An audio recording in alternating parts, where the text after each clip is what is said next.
Vous écoutez Drops of the Lectionary, la méditation quotidienne de la parole de Dieu proposée par l'ADAL, l'aumônerie diocésaine de l'apostolat des laïcs de l'archidiocèse de Douala.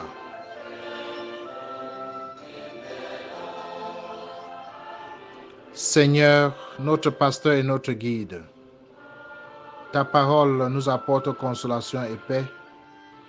Sois avec nous en ce moment de prière pour ta plus grande gloire.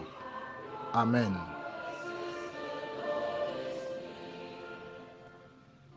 Lecture de la lettre de Saint Paul apôtre aux Éphésiens, chapitre 4, versets 7 à 16.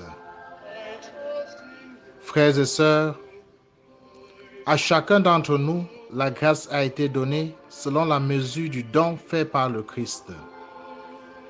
Et les dons qu'il a faits, ce sont les apôtres, et aussi les prophètes et les évangélisateurs, les pasteurs et ceux qui enseignent. De cette manière, les fidèles sont organisés pour que les tâches du ministère soient accomplies et que se construise le corps du Christ jusqu'à ce que nous parvenions tous ensemble à l'unité dans la foi et la pleine connaissance du Fils de Dieu, à l'état de l'homme parfait, à la stature du Christ dans sa plénitude. Alors, nous ne serons plus comme des petits enfants, nous laissant secouer et mener à la dérive par tous les courants d'idées, au gré des hommes qui emploient la ruse pour nous entraîner dans l'erreur. Au contraire, en vivant dans la vérité de l'amour, nous grandirons pour nous élever en tout jusqu'à celui qui est la tête, le Christ. Parole du Seigneur.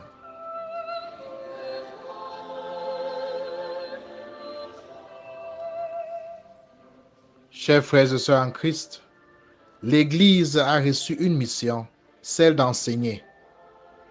À travers le ministère des apôtres, c'est-à-dire du pape, des évêques, à travers le ministère des prophètes, des pasteurs et de tous ceux qui enseignent la doctrine, la mission de l'Église se déploie dans le monde. Peu à peu, le corps du Christ se met en place. Une meilleure connaissance de Dieu, de son Fils, s'enracine dans le cœur et dans le monde. En expliquant ceci, la parole de Dieu en ce jour nous met aussi en garde. Jusqu'à ce que nous atteignions une certaine perfection, nous serons constamment secoués et menés à la dérive par toutes sortes de courants d'idées, au gré des hommes qui emploient la ruse pour nous entraîner dans l'erreur, nous dit Saint Paul. Oui, la mission de l'Église dans notre monde n'est pas facile. La mission de nos pasteurs n'est pas facile. La mission du pape François n'est pas facile. La ruse des hommes du monde est aussi à l'œuvre. Ils ont leurs enseignants à eux, leurs maîtres à penser, leurs journalistes, leur propre programme d'éducation.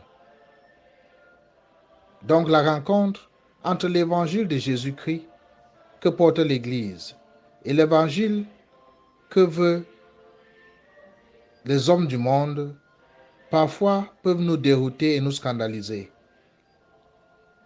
Nous ne devons pas baisser les bras, nous dit Saint Paul.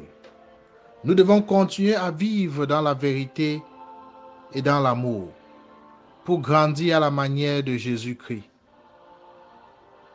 Une recommandation qui n'est pas du tout facile.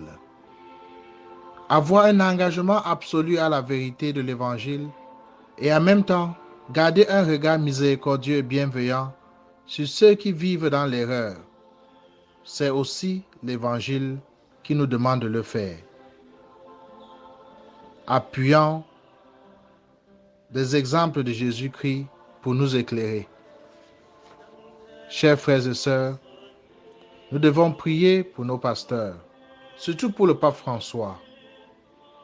La mission qu'il porte n'est pas la sienne.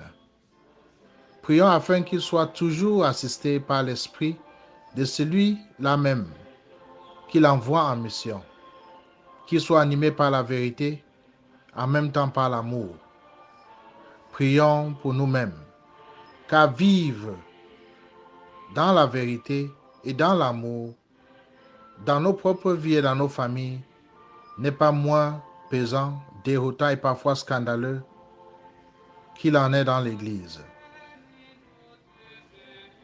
Let us pray.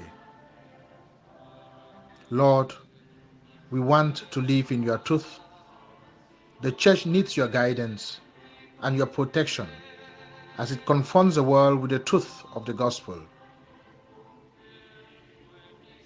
May we live as members of your body and continue to be a sign of contradiction to our world, where Christ's victory over sin and death is sure. Amen. And may the Almighty God bless you, the Father, the Son, and the Holy Spirit. This is Father Michael with Adal.